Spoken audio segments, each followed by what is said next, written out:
시작됐네. 우리 주님의 능력이 나의 삶을 다스리고 새롭게 하네. 자유하네. 죄와 사망으로부터 나의 삶은 변하구나. 충만하네. 한 번 더 시작됐네. 시작됐네.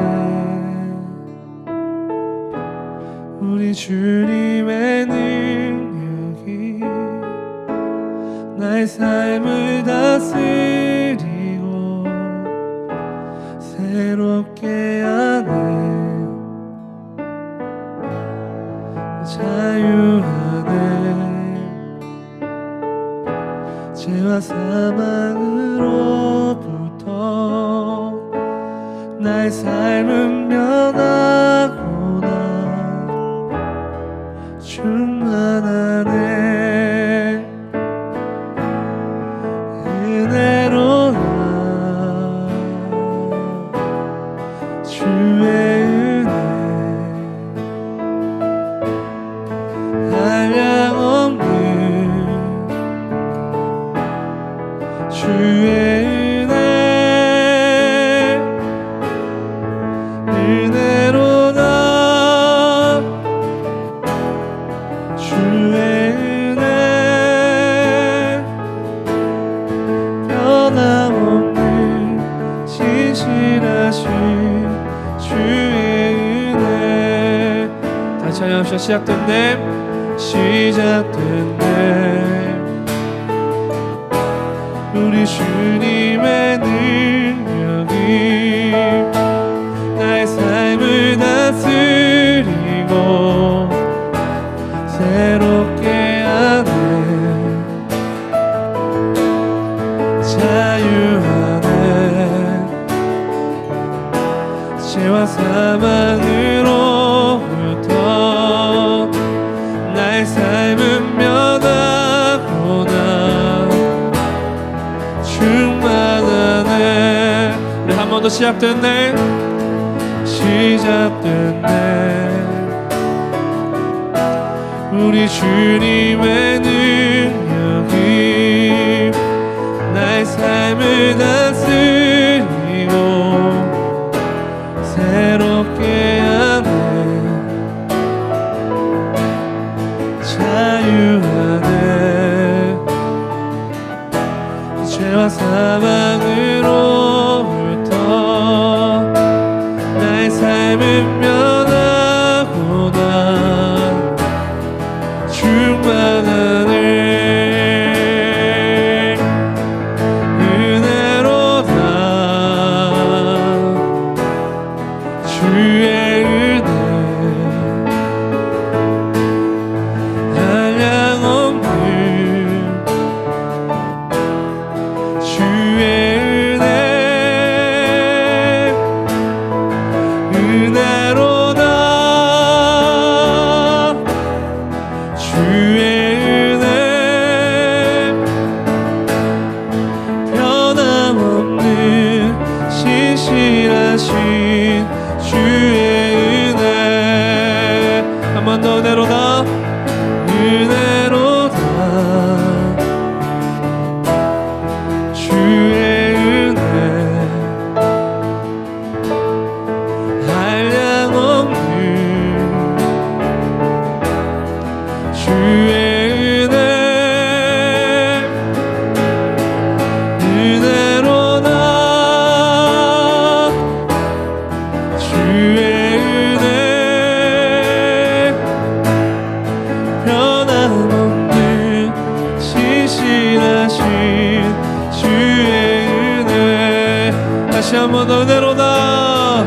은혜로다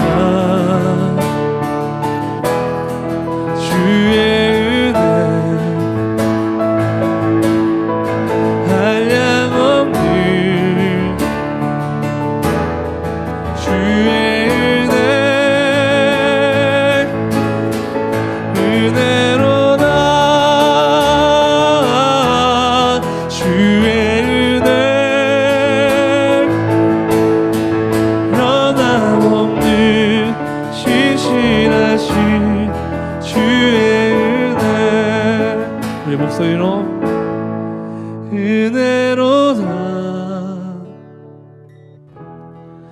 주의 은혜 한량없는 주의 은혜 은혜로다 주의 은혜 변함없는 신실하신 주의 은혜. 아멘. 이제 우리 사도신 경험으로서 신앙 고백하겠습니다. 다 같이 고백합니다. 전능하사 천지를 만드신 하나님 아버지를 내가 믿사오며 그 외아들 우리 주 예수 그리스도를 믿사오니 이는 성령으로 잉태하사 동정녀 마리아에게 낳으시고 본디오 빌라도에게 고난을 받으사 십자가에 못 박혀 죽으시고 장사한 지 사흘 만에 죽은 자 가운데서 다시 살아나시며 하늘에 오르사 전능하신 하나님 우편에 앉아 계시다가 저희로서 산자와 죽은 자를 심판하러 오시리라. 성령을 믿사오며 거룩한 공회와 성도가 서로 교통하는 것과 죄를 사하여 주시는 것과 몸이 다시 사는 것과 영원히 사는 것을 믿사옵나이다. 아멘. 이 시간 함께 나눌 하나님 말씀은 사도행전 8장 26절부터 40절까지 함께 보도록 하겠습니다. 주의 사자가 빌립에게 말하여 이르되 일어나서 남쪽으로 향하여 예루살렘에서 가사로 내려가는 길까지 가라 하니 그 길은 광야라. 일어나 가서 보니 에디오피아 사람 곧 에디오피아 여왕 간다게의 모든 국고를 맡은 관리인 네시가 예배하러 예루살렘에 왔다가 돌아가는데 수레를 타고 선지자 이사야의 글을 읽더라. 성령이 빌립더러 이르시되 이 수레로 가까이 나아가라 하시거늘 빌립이 달려가서 선지자 이사야의 글 읽는 것을 듣고 말하되 읽는 것을 깨닫느냐 대답하되 지도해 주는 사람이 없으니 어찌 깨달을 수 있느냐 하고 빌립을 청하여 수레에 올라 같이 앉으라 하니라. 읽는 성경 구절이 이것이 이렇으되 그가 도살자에게로 가는 양과 같이 걸려갔고 털 깎는 자 앞에 있는 어린 양이 조용함과 같이 그 입을 열지 아니하였도다.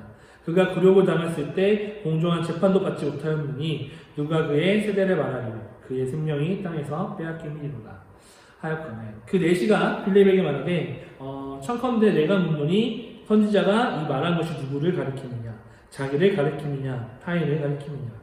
빌립이 입을 열어 이 글에서 시작하여 예수를 가르쳐 복음을 전하니 길 가다가 물 있는 곳에 이르러 그 네시가 말하되 보라 물이 있으니 내가 세례를 받음에 무슨 꺼리낌이 있느냐. 38절 이에 명하여 수레를 멈추고 빌립과 네시가 둘 다 물에 내려가 빌립이 세례를 베풀고 둘이 물에서 올라올 때에 주의 영이 빌립을 이끌어간지라. 네시는 기쁘게 길을 가므로 그를 다시 보지 못하니라. 빌립은 아소도에 나타나 여러 성을 지나 다니며 복음을 전하고 가이사라에 이르니라. 아멘.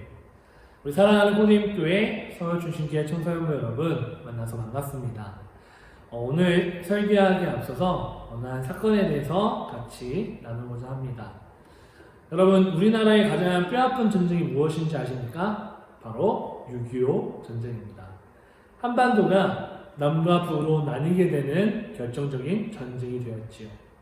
자, 그러다 보니 남과 북, 이 전쟁을 하던 도중에 결국 이 전투가 계속 매번 있잖아요. 전투가 어디 전투, 봉오전, 영화로 나왔던 봉오도 전투, 또는 마지막에 고지전이라든 이러한 전투 속에서 그 분명히 패잔병이 있을 거고 그 패배했던 그 진영 쪽에 분명 살아있는 자들은 이긴 팀에서 포로로 데려가는 그러한 것도 알고 있을 겁니다. 자, 전사님이 오늘 설교하기 전에 여러분들과 나누고 싶은 이야기는 바로 포로로 끌려갔던 한 용사의 이야기입니다. 북한의 전쟁과 북한과의 전쟁 속에서 결국 포로로 이 북한까지 끌려가게 되었습니다. 이분은 이제 결혼한 지 얼마 안 되어서 나라를 지키겠다는 일념 하나로 이제 세상을 향해 나아갑니다. 그리고 전쟁에서 결국 포로로 잡혀가 끌려갑니다. 이 포로가 남과 북을 교환하는 시기가 굉장히 많았대요. 그래서 우리나라 남에서는 이 모든 포로들을 다 이렇게 북으로 다시 송환했는데 북에서는 거짓된 그 문서 조작으로 예를 들어서 100명 있다 치면은 10명만 보내고 이렇게 됩니다. 그럼 90명은 뭐 했을까요? 바로 우리가 흔히 아는 북한에서 이런 말 들어봤어요. 내년이 그렇게 하면 오야지 탄광으로 보낼기야. 막 이런 식으로.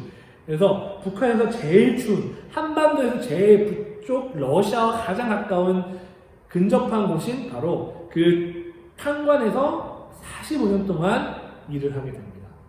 과연 포로로 잡혀갔는데 보수는 좋았을까요? 북한에서는 그들을 우리의 시민으로서 잘 대우해주고 잘 줬다 하지만 막상 북한에서 들어온 그 용사, 우리나라 국군을 했던 그 할아버지 이야기 들어보면은 전혀 그러지 않았다고 합니다. 자, 이 할아버지께서는 결국에는 가족들이 있는 남한의 땅, 바로 고향으로 돌아가기 위해서 아주 큰 결심을 하게 됩니다. 그리고 45년이 지난 1998년 드디어 북한에서 탈출하게 됩니다.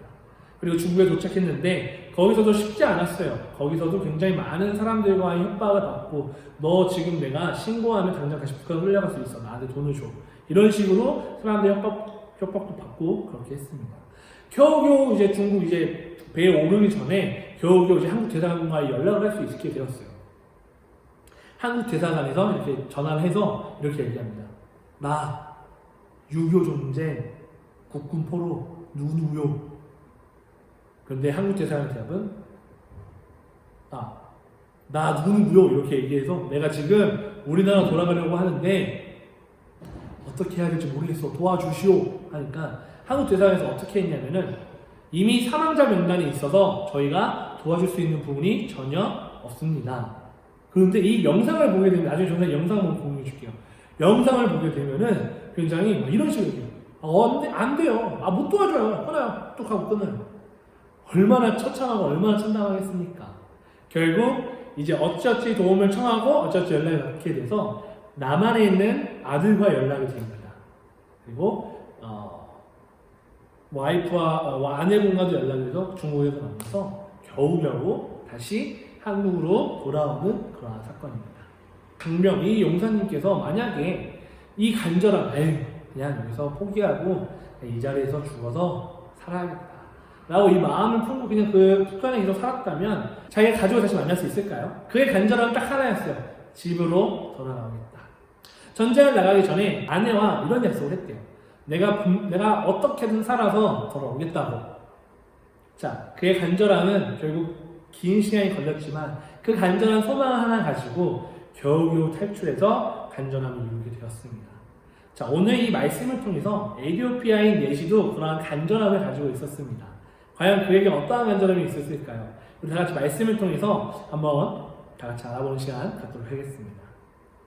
자, 먼저 이 빌립, 이 사건에 대해서 조금 알아야 합니다. 왜 갑자기 빌립이 등장하였는지. 자, 저번 시간에는 스데반 집사에 대한 이야기를 배웠어요. 스데반 집사가 결국 순교하게 되는 그러한 사건이 발생하게 됩니다. 그리고 그 성공에 앞섰던 사람이 바로 사울이 모든 사람들을 이제 그런 복음을 전하는 사람들에게 굉장히 심한 박해를 가하고 있었어요. 이 8장 3절 말씀을 보면 이렇게 나와 있어요. 사울이 교회를 잔멸할 때 각 집에 들어가 남녀를 끌어다가 옥에 넘기니라 라고 열심히 해가지고 아주 박해하던 상황이었어요. 자, 이러한 일들이 계속 반복되자 제자들은 각기 다른 곳으로 뿔뿔이 흩어지게 됩니다. 도망간 것이 아닌 흩어진 곳에서도 예수님의 말씀, 복음을 계속해서 전하는 와중에 있습니다. 그 내용이 바로 우리가 나눈 전의 말씀 4절부터 25절까지의 말씀에서 이러한 내용들이 쭉 다뤄지고 있어요. 자, 거기서 이제 26절부터 빌립의 이야기가 시작됩니다. 빌립이 이제 계속해서 하나님 말씀을 전하는 와중에 천사로부터 이러한 메시지를 받게 돼요. 너가 일어나서 남쪽으로 향하여 예루살렘의 가사로 내려가는 길까지 가라. 거기가 광야다. 26절에 이렇게 나와 있습니다. 빌립은 이 말을 듣고 순종해서 바로 그 길로 내려갑니다. 자, 일어나서 가보니까 에티오피아 사람, 곧 말씀에 27절에 나오는 것처럼 간다하게 모든 국고를 맡은 관원이 네시가 예배하러 예루살렘에 왔다는 것을 설명하고 있습니다. 자, 이 에티오피아 네시가 이제 예배를 하기 위해서 예루살렘에 예배를 드리고 돌아오는 그 중에 이 수레를 타고 가지고 있었어요. 수레를 타고 가는 그 안에서 선지자 이사야의 글을 읽고 있어요. 우리가 우리의 가지고 있는 성경의 말씀 이사야서를 읽고 있다고 생각하시면 돼요. 이사야서 35장을 읽고 있었어요. 이사야 35장을 쭉 읽고 있는데 이 성령이 또 이 빌립에 이렇게 마음을 주고 이렇게 말을 하는 거예요. 29절 말씀에 성령의 빌립 또 이르시되 이 수레로 가까이 나아가라 하시거늘. 자, 빌립이 달려가서 선지자 이사야의 글 읽는 것을 보고 말하되 너 혹시 이거 읽는 것이 이해가 되냐? 이렇게 물어봐요. 그러니까 약간 조금 비꼬는 걸 수도 있고 약간 좀 무시하는 것처럼 들릴 수도 있는데 이렇게 생각하시면 돼요. 외국 나라의 문화의 사람이 유대인 예루살렘의 어떤 그 하나님을 알아가기 위해서 아무리 책을 읽는데 이해가 안 가는 거예요. 여러분들도 이 말씀만 읽어서 이해가 안 되는 부분이 있어서 전사님이나 선생님들 통해서 그 말씀에 대한 설교를 듣고 또 공부를 하잖아요. 이처럼 이 말씀, 하나님의 말씀에 대해서 관심이 굉장히 많은데 이것을 설명해 줄 사람이 없는 거예요. 왜냐하면은 예루살렘 안에서 유대인들만, 그러니까 예루살렘 안에 있는 사람들에게만 이 글을 읽고 이해하는 데 큰 힘을 썼지, 뭐 천민들, 신분이 낮은 사람들은 구약을 읽을 수도 없었고 구약을 읽기에는 굉장히 지식도 부족했다는 거예요. 그러면은 예를 들어 이 예루살렘 안에 사는 사람이 아닌 외부에서 온 사람들이 과연 이것을 읽고 이해하기가 쉬웠을까요? 어려웠을 겁니다. 자, 그래서 이 빌립이 그 사람의 첫 건넨말이 그 책을 읽고 있으니까, 그 이사야서를 읽고 있으니까 혹시 이 본문 말씀이 이해가 가세요? 라고 이야기하죠. 이제 에디오피아인이 이렇게 얘기해요. 나에게 이걸 가르쳐주는 사람이 없어서 내가 이해를 하지 못합니다. 이해를 하지 못해요. 근데 아이러니하게 에디오피아인이 읽고 있었던 본문 말씀은 어디였냐면은 바로 이사야 35장의 말씀입니다. 이 말씀은 바로 예수님이 십자가에 돌아가신 사건에 대해서 예언하고 예견하는 일이었어요. 바로 죽음과 고통과 그리고 고난받으실 거에 대한 이야기를 하고 있었던 거거든요. 말씀을 쭉 보다 보면은 32절에 이렇게 나와요. 그가 두살째기로 가는 양과 같이 어린 양이 조율한 것 같이 그의 입을 열지 아니하였도다. 그리고 이제 빌립이 이걸 읽고 있는 이사야를 향해서 이걸 읽고 있는 에디오피아를 향해서 이렇게 얘기합니다. 그가 구령을 당했을 때 공정한 재판도 받지 못하였으니 누가 그의 시대를 말하리요? 그의 생명이 땅에서 빼앗김이로다 하였거든요. 이렇게 얘기하고 있습니다. 자, 이 장면을 조금 더 상상을 해봅시다. 어떤 장면이면은 에디오피아인이 이제 빌립이 사람이 다가오자 그게 이렇게 그와 대화를 하고 뭐죠? 이제 에디오피아 사람이 자기가 타고 갔던 그 마차에 빌립이 태웁니다. 잠깐 앉아봐요. 같이 마차를 타고 같이 이동하는 와중에 서로 이제 빌립이 이 성경에 대한 이야기, 예수님에 대한 이야기를 쭉 하고 있는 거예요. 근데 마치 에디오피아인이 읽고 있던 본문 말씀이 어디였냐? 이사야 35장이었다는 거죠. 그래서 빌립은 이거에 대해서 이야기하면서 예수님에 대해서 이야기하면서 예수님이 너무 억울하게 죄 없는 사람이 죄의 취급을 받으며 십자가의 굴욕을 받았다 하고 이야기하고 있습니다. 그래서 이 내시가 이렇게 얘기해요. 혹시 내가 읽고 있는 이사야서에 나와 있는 이 존재가 자기를 이야기하는 것이냐 아니면은 타인을 가리키는 것이냐. 자, 쉽게 말해서 이사야서를 쓴 이사야냐 예수님이냐 이렇게 이야기하고 있습니다. 빌립이 입을 열어 이 글에 시작하여 예수를 가르쳐 복음을 전하니 라고 이야기하면서 이 글에 대해서 조금씩 하나님의 말씀을 전하고 복음을 전달하고 있었습니다. 자, 그래서 에디오피아인이 빌립에게 이야기해요. 마침 저기 호수가 있고 물이 있는데 내가 세례를 받을 수 있느냐. 자, 여기서 예루살렘들, 유대인들은 자기의 모든 세상의 구원은 하나님으로부터의 은혜와 축복은 자신들에게만, 자신의 민족에게만 임한다고 이야기하고 있어요. 하지만 이 본문 말씀이 가장 중요하다고 생각하는 이유는 이 말씀을 통해서 유대인, 예루살렘 안에서만 하나님의 구원이 이루어지는 것이 아니라 예수 그리스도의 구원하심이 이루어지는 것이 아니라 이 땅에 태어난 모든 민족과 모든 족속들에게 예수님의 구원하심이 임하신다는 사실을 기억해야 한다는 것입니다. 그래서 에디오피아인도 동일하게 물어봐요. 나도 구원받을 수가 있느냐? 나도 구원받을 수 있습니까? 세례를 받을 수 있습니까? 자, 그러자 빌립이 이렇게 얘기하죠. 수레를 멈추고 빌립과 내시가 둘 다 물에 들어가 빌립이 세례를 베풀고 결국 이 모든 하나님의 구원하심은 모든 이에게 임할 수 있다는 것을 증명하고 있다는 것입니다. 자, 그리고 둘이 물에서 올라올 때 주의 영이 빌립을 이끌어간지라. 그리고 내시는 기쁘게 길을 가므로 그다시 보지 못하였느니라. 자, 오늘 이 말씀을 통해서 전사님이 전하고자 하는 내용은 뭐냐면은 에디오피아인이 정말 예수님을 향한 그 복음에 향한 구원함에 대한 간절함을 가지고 있었다는 사실이에요. 그가 얼마나 간절했냐면은 에디오피아와 예루살렘은 그냥 지도가 봤을 때 되게 가까워요. 그런데 이건 어떤 차이냐면은 서울과 부산의 차이예요. 이해하셨어요? 차로 서울과 부산 가려면 한 5시간 걸려요. 한 2시간, 빨라야 3시간 걸려요. 이 당시 차 같은 게 있었을까? 없었어요. 며칠을 가야 했던 거야. 근데 에디오피아인이 얼마나 간절했는지 우리가 알 수 있냐면은 에디오피아 사람들이 예루살렘을 향해서 뭐 하러 갔다고요? 예배하러 갔다는 거예요. 예배하러. 하나님의 말씀이 궁금했고 하나님의 말하는 구원하신 분을 궁금했던 거예요. 근데 이 성경을 읽으면서 이 해석학, 이제 많은 신학자들이 이렇게 얘기해요. 그가 이사야 35장을 읽을 수 있었던 이유는 성령의 도우심이 있었기에 그때 마차 수레에서 하필 그 많은 수많은 구약의 성경 중에서 이사야를 볼 수 있었던 것은 성령의 도우심이 있었다라고 이야기하고 있습니다. 그 말은 즉슨 이 에디오피아 사람은 하나님을 향한 간절함을 가지고 있었다는 거예요. 그리고 간절함이 어떻게 되었느냐? 세례로 열매를 맺게 됩니다. 그가 마지막에 이렇게 성경에 이렇게 나와 있죠. 기뻐하며 돌아가느니라. 예수님을 향해, 하나님을 향해 예배를 드리기 위해서 몇 날에 걸려서 예배하러 왔던 그 자에게 하나님은 그에게 그의 간절함을 보시고 빌림을 통하여서 구원을 선물하십니다.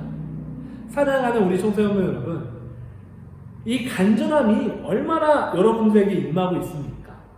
제가 서론에 얘기했었던 그 국군 장병 포로로 붙잡혀갔던 사람만큼 여러분들 그 예배에 대한 간절함이 있습니까? 그걸 그 간절한 하나님으로 가족과 다시 만날 수 있었던 것처럼 에디오피아 사람이 예수님의 구원 그리고 말씀, 하나님에 대한 궁금함과 닮아한 간절함을 가지고 예배에 왔을 때에 그만큼의 간절함을 여러분이 가지고 있다는 것입니다.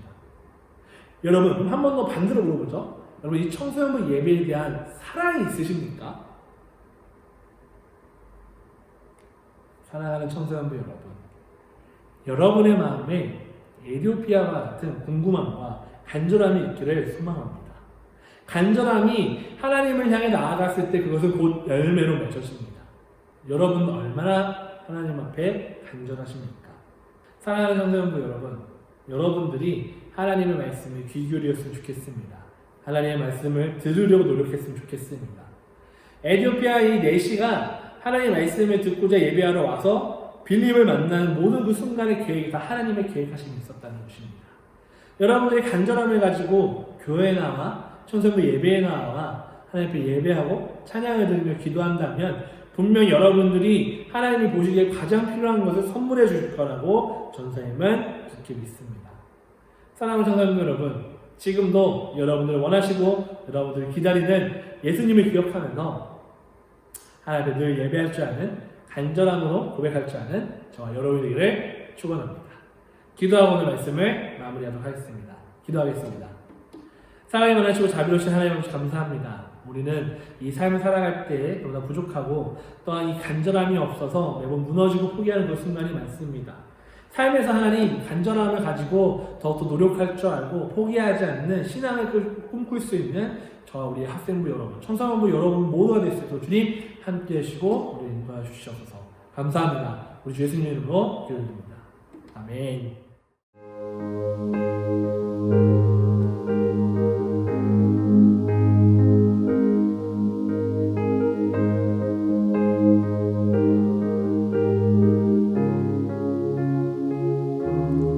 온 땅의 주인 되신 주님이 내 이름 아시며 상한 맘 돌보네.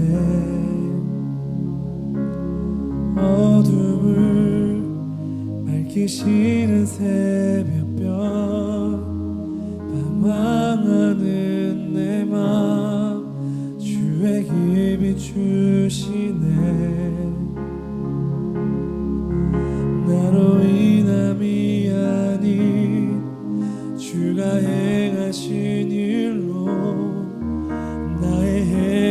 남이 아닌 오직 주로 인하여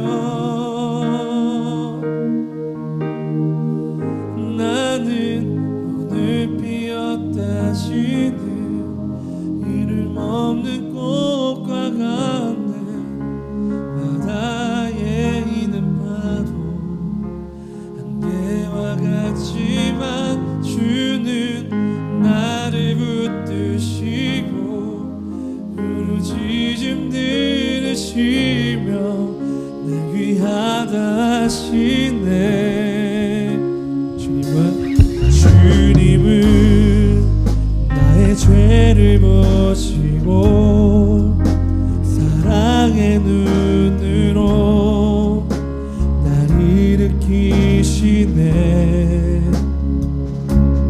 바다를 잠잠하게 하시는 내 영혼의 폭풍 고요케 하시네. 나로 인함이 아닌 오직 주로 인하여 나의 행함이 아닌 오직 주로 인하여 나는 오늘 피었다 지는 이름 없는 꽃과 같네. 바다에 피는 파도 안개와 같지만 주는 나를 붙드시고 부르짖음 들으시며 날 위하다 하시네. 나는 오늘 피었다 지는 이름 없는 꽃과 같네. 바다에 있는 파도 안개와 같지만 주는 나를 붙드시고 부르짖음 들으시며 날 위하다 하시네. 할렐루야.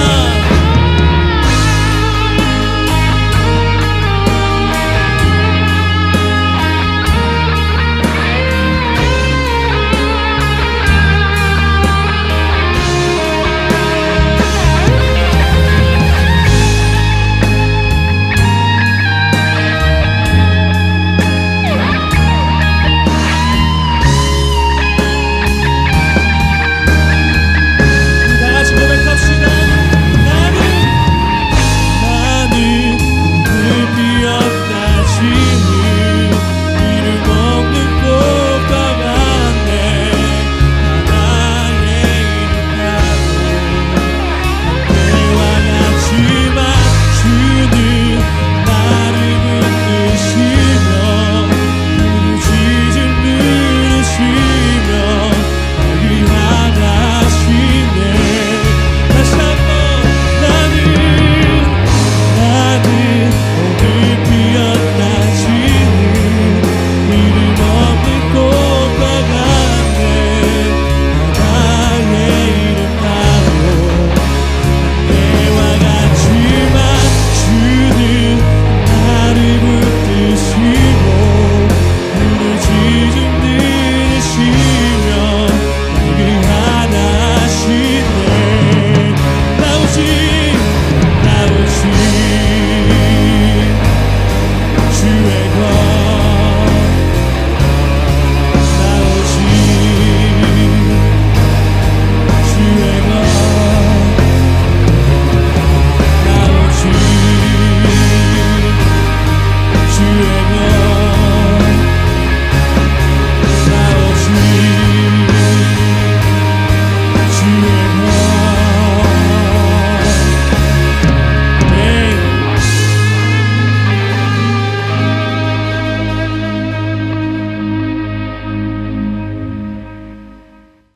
우리 주기도문으로써 오늘 예배를 마치도록 하겠습니다. 다 같이 고백합니다. 하늘에 계신 우리 아버지여, 이름이 거룩히 여김을 받으시오며 나라가 임하옵시오며 뜻이 하늘에서 이루어진 것 같이 땅에서도 이루어지리라. 오늘날 우리에게 이러한 양식을 주옵시고 우리가 우리에게 잘못한 사람을 용서해 준 것 같이 우리의 죄를 용서하여 주옵시고 우리를 시험에 들게 하지 마옵시고 다만 악에서 구하옵소서. 대개 나라와 권세와 영광이 아버지께 영원히 있사옵나이다. 아멘.